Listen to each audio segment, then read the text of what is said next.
I'm Andrea Giles, and you're listening to the Heal from Infidelity podcast, episode number 196, The Mask of Avoidance, When Protection Becomes Disconnection. Hello, and welcome to the Heal from Infidelity podcast, where courageous women learn not only to heal from their spouse's betrayal, but to become the boldest, truest, most decisive, and confident versions of themselves ever. If you know there's more for you than the life you're currently living, but don't quite know how to get there, you are in the right place. Stick around to learn how to create a life that will knock your own socks off. Is it possible? It is, and I'm here to show you how. I'm your host, Andrea Giles. Are you ready? Let's dive in.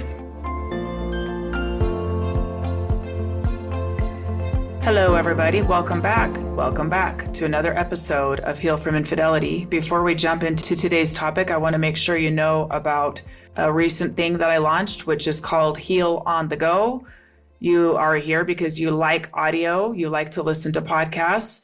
This just takes it a lot further. Every week, I drop at least 2 audio trainings where I teach something, I share something, I go through in depth a concept that relates to infidelity. One unique thing about this is that it's for both the one that was betrayed and the one who is trying to fix the betraying, the one that is trying to help heal. It's for everyone involved. There's information for everyone involved. Go check out the show notes. It's amazing. It's so easy to access. You'll get powerful little snippets. And now there are several audios. Once you get in, there are several audios that you can go back and listen to. You can get caught up. There's several that you can listen to and implement right away. Take them throughout your day. Little nuggets of truth, little nuggets of things that will stretch you and help you to make little shifts that make all the difference over time. All right, so let's go ahead and talk about avoidance today. All right. Oh, I have a bit of a bee in my bonnet. I'm not going to lie. This episode is coming straight from some experiences that some loved ones that I deeply care about are having in this regard. And I decided it's something that really needs to be discussed today. So here I am. Okay, so how many of you have dealt with this situation or have dealt with a situation yourself in this manner, where rather than wanting to engage in a conversation with somebody, rather than talking through something, you say that you don't want to talk about it, I need space from you, or you maybe completely ignore the person, or maybe you are being completely ignored. Maybe somebody's saying they want space from you, but they haven't really decided to engage with you in any way for you to understand where they're even coming from. And this is something that we are seeing in a huge way in our world right now. This is a big problem overall. And this is why I decided to do an episode. This is not just in the infidelity space, it's in relationships across the board. We're going to spend time unpacking today the cost of avoidance, the real cost of avoidance, how it keeps us stuck, how it harms our relationships, and even damages our relationships with ourselves. I'm going to be talking about how avoidance is often dressed up as a boundary, but what it really is it's lacking the courage and the clarity that a true boundary requires. We're also going to touch on cancel culture and how the avoidance of hard conversations is eroding our capacity for growth, repair, and emotional maturity, and just really overall affecting our mental health. It's affecting our mental health. It's affecting our trust in people when we are seeing some of these things promoted as having strong boundaries, when in reality, it's corroding relationships. So we're going to dive in. This is going to be a juicy one today. Okay. All right. So again, avoidance often wears the mask of self-protection, but what it's really guarding us from is growth. It's guarding us from our growth. First of all, what is avoidance? Avoidance is a perpetual habit of turning away from discomfort, whether it be emotional, relational, or internal. Here are some common ways that we do this. And I wanted to say, we all do it. All of us do this. We all have ways that we avoid.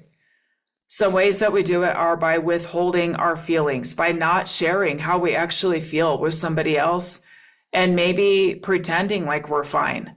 pretending like everything's okay until we can't pretend anymore, until there is a rupture. I will say this is one that I have struggled with in my life, is sometimes having something really bother me, and rather than having the capacity or courage even in the moment to deal with it, I'll tuck it away. And sometimes it's really well-intentioned, where I'll think, it's not a big deal, Andrea, just get over it. You can figure it out. Just love that person better. Just be more patient. And then when things continue to happen, that discomfort becoming louder and louder, until sometimes I then can overreact, over-respond. It can kind of look like it came out of nowhere, where really there's this iceberg building underneath the surface. And then right on top is there she blows. And that's been something that I know that I have done before. It can look like ghosting, just completely ghosting somebody. Like, rather than having the courage of saying no to you, or the courage to say yes to you, or the courage to ask a question of you, or courage to dive deeper into a conversation, I'm just going to ghost you. I'm just going to not respond at all. And then I might say in my own mind that that's my boundary. And we'll get to that later. Okay. We may procrastinate hard conversations. We may procrastinate. We may put them off. I've also been guilty of that, just putting it off because I know it's going to be uncomfortable. We might over apologize without change. We might over apologize. We might give and give and give, when really there might be something that we did or didn't do that we can apologize for and move on, and we can change our behavior and let it go. Or sometimes we over apologize and we don't change, and we keep doing the same thing, but we keep apologizing for it, but we keep doing the same thing round and round and round.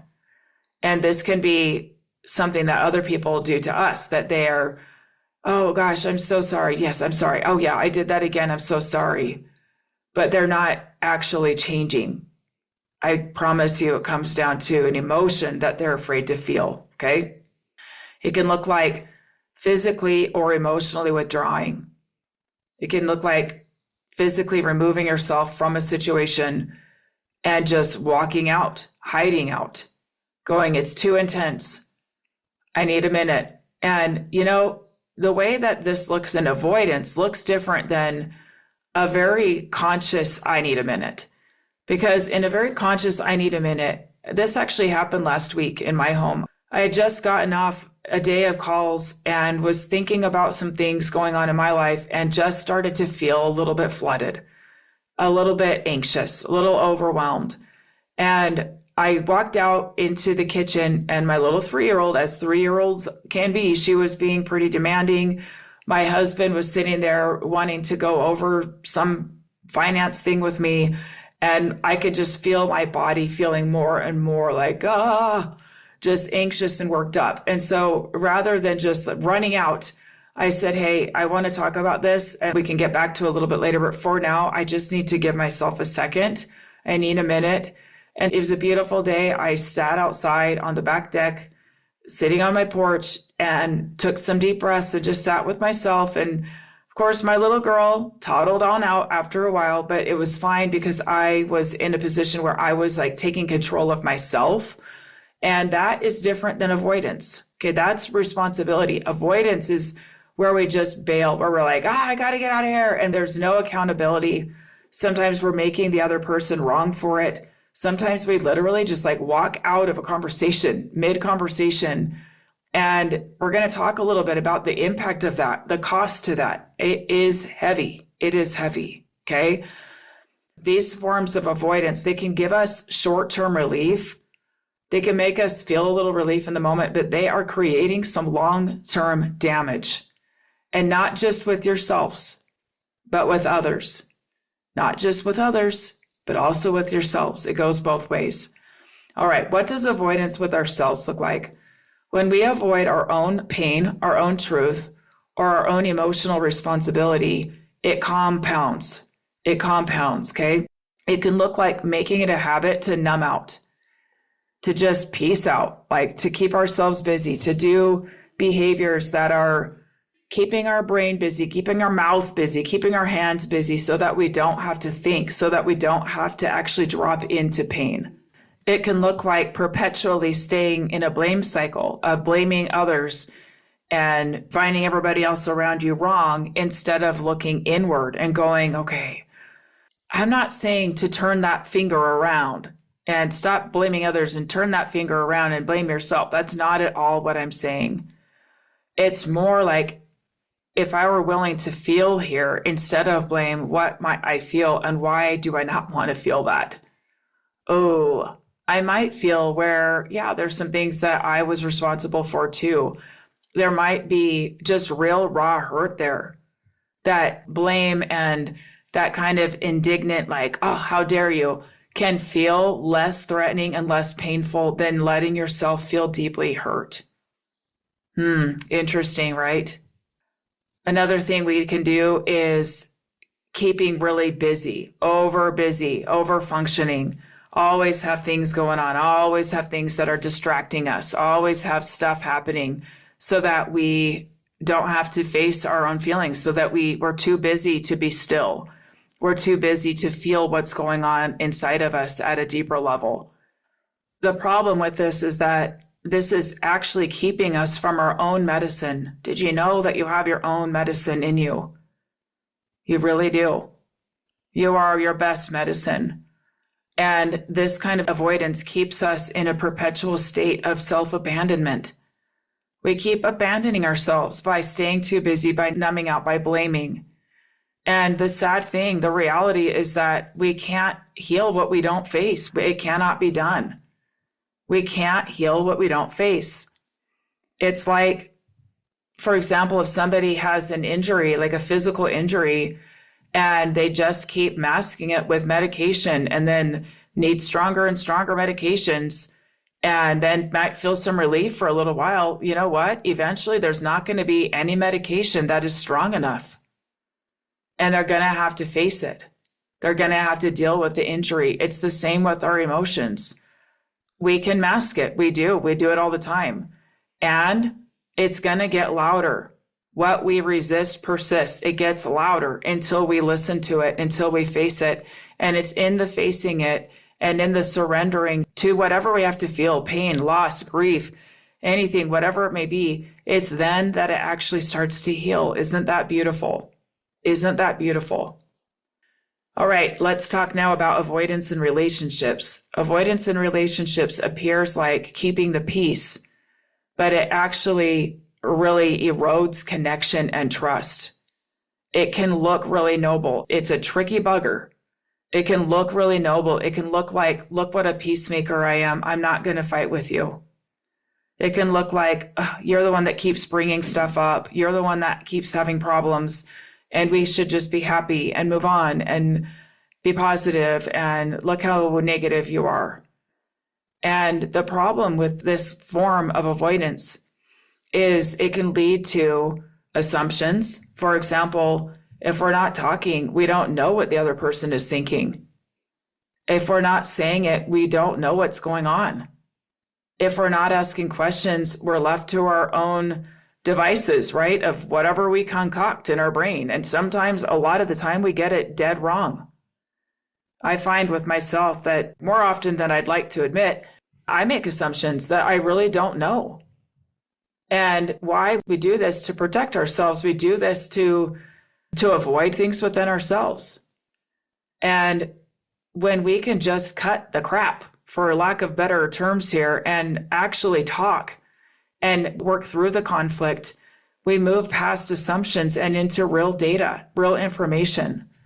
Another thing that we do that really erodes connection trust is passive aggressive behavior of just making little jabs, saying things in ways that we're hoping they pick up on what we're laying down, but we're not courageously just laying it down and going, I don't know how this is going to be received. We're doing it in a passive aggressive way. It's called passive aggressive on purpose. It is passive. It's like, I'm going to aggressively come at you. I'm going to aggressively leave this pile of stink for you. I'm going to aggressively say this thing, but I'm going to do it in a way that can pretend like it's kind. It's not funny.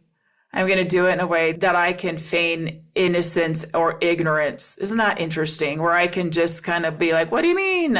I didn't mean to. Come on. No. It's a way of trying to say something without courageously saying it. It's a way of trying to say something without the accountability of, yes, I did say that. Yes, I do feel that. Yes, I do want this. And I'm willing to stand here in this, even if you're uncomfortable, even if I'm uncomfortable. Another problem with avoidance in relationships is that it just creates more and more distance, and eventually, most of the time, some kind of rupture. I know for many of you, the rupture was in the form of infidelity, right? The rupture was in the form of a huge rupture with a heavy cost. And how much avoidance happened on the front end of that? How much was there not talking about the relationship? How much was there passive aggressive comments? How much was there contempt? How much was there silently seething and blaming, but I'm not going to talk about it? How much was it, but look how busy we are. Look how much we have going on, and look what a great life we have, and look how much money we have, and all the things that we built, and what good parents we are. And on paper, we look great. And so that means that we don't actually need to talk about anything real.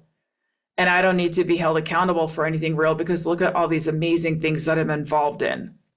If you hear a little bit of snark today, please take it with so much love. And please know that this girl on the other side of the mic has been guilty of every single thing that I'm saying, okay? I'm not just speaking at you. I'm speaking to the collective with something that has just been really heavy on me today and lately, something I've been thinking about a lot, okay? It's this calling it noble by keeping so busy that we completely avoid each other. It makes me tear up even saying that, because how much pain we're all in. How much pain we are all in because we keep doing this to each other. Like, I'm too busy to make the time for you. I'm too busy to listen to what you have to say. I'm too busy and too afraid, which is what's real. It's fear, to actually have an uncomfortable conversation with you. Oh, the damage this does. The reality, my dear listeners, is that hard conversations are the bridge. Hard conversations are the bridge to intimacy, and avoidance burns it on down.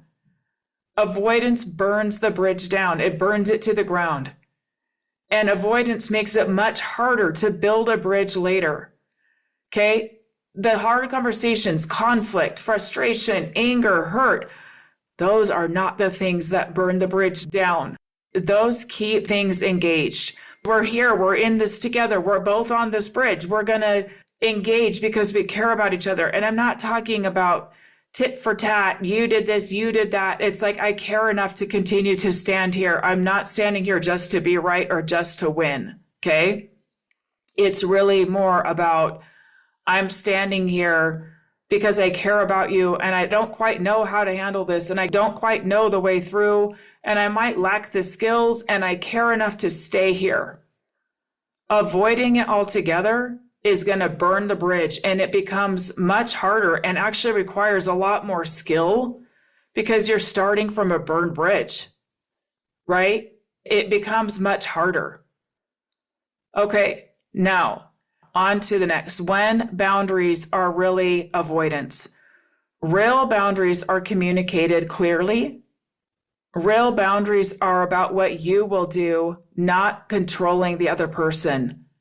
It's not about control. Real boundaries require a lot from us, actually. Real boundaries do not let us off the hook from our own growth. Setting a real boundary requires us to dig deep and go, what am I willing to stand for? What am I willing to walk away from? What am I willing to uphold? And it's our own growth to be able to uphold it. A boundary is not, I need you to do this so that I don't have to feel uncomfortable. Okay, that's not it. We are not placing the burden of something that we're uncomfortable with on somebody else and calling it a boundary. That is not a boundary. That is avoidance.